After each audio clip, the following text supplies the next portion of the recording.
I asked my friends who are Black, brown, indigenous, and other people of color, what's one thing you'd like white people to know about systemic racism in your life? And this is what they had to say. I want them to know about the constant, unrelenting stress it causes and the subsequent toll it takes on our health and wellness. Another person said, I want them to know that we have pulled ourselves up by our bootstraps several times. Then you cut us off at the knees. Tulsa Greenwood District, Hamilton Beach, Seneca Village, Atlanta, 2 wars on drugs aimed at us, and then you turn around and jeer at us for falling and bleeding. One person simply said, you cut off the bootstraps before you gave them to us. One of my friends said, systemic racism is seeped in violence, no matter what form the violence is expressed.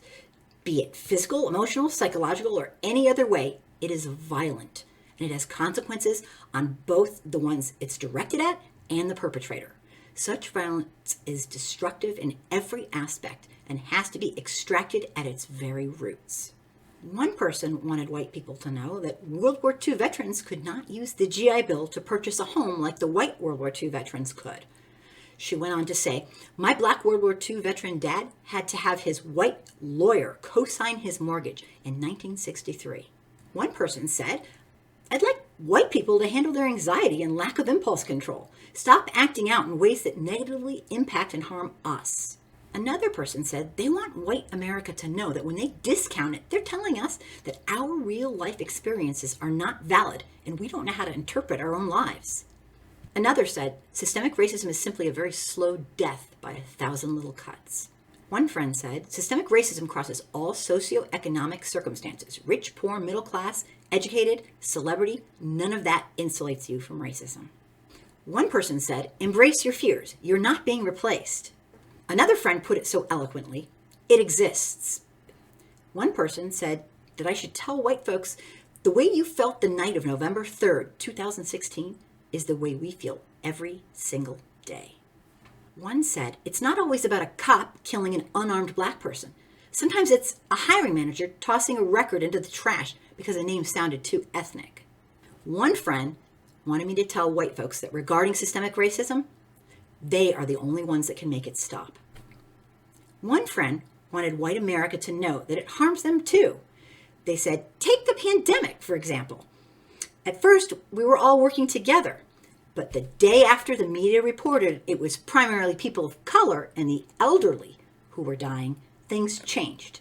Do you believe for 1 second that there would be any argument about wearing a mask during this pandemic if it had been killing white people disproportionately? Nope, there wouldn't be. Drugs. We as a country could have treated drugs as a health problem. That didn't happen until it hit the white communities. We let problems fester until it's too late because America doesn't care until white people die. We can't eradicate our own social problems until they are everyone's problems and not just Black people problems. One friend said, systemic racism is impacting Black people in every single city of every corner of the world in unseen and blatant ways all at the same time. I've seen it unfairly work to keep my family, friends, and community in positions of desperation and disproportionately behind. We work to eradicate it, and so should you. Otherwise, you're complicit. One friend wanted to point out to white America that Black women are 4 times more likely to die in childbirth than white women are.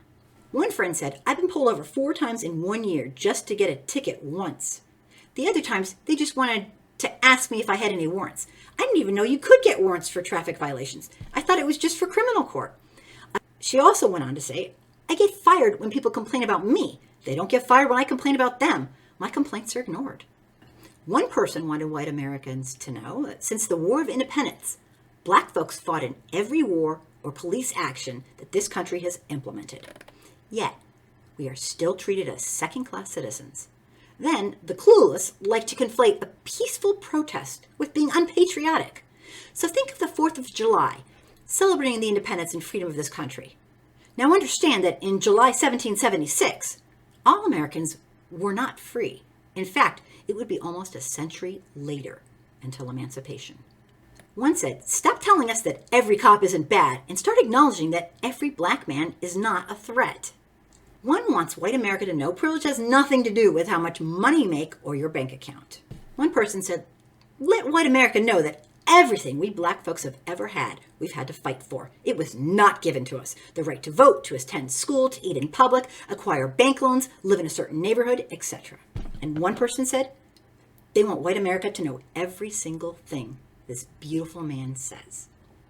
The problem exists because white people think they're better than black people, and they want to oppress us, and they want us to allow ourselves to be oppressed. This is the big, I agree with you perfectly. This is the basic problem. Then what do you that want white to talk to me people about? think they're better What's it than that I can others. do? I can't solve the problem. You guys pull the strings that close schools. You guys draw the boundaries that keep our kids restricted to the ghetto. You guys write up the restrictive covenants that keep us out of houses. So it's up to you to talk to your brothers and your sisters and persuade them that they have a responsibility. We've assumed ours for over 400 years, and we're tired of this kind of stuff now. We're not going to suffer patiently anymore. No more turning the other cheek. No more blessing our enemies. No more praying for those who despitefully use us. We're going to show you that we've learned the lessons you've taught us.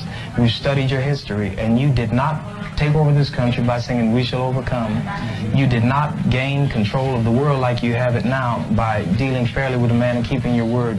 You're treaty breakers, you're liars, you're thieves, you rape entire continents and races of people. Then you wonder why these very people don't have any confidence or trust in you.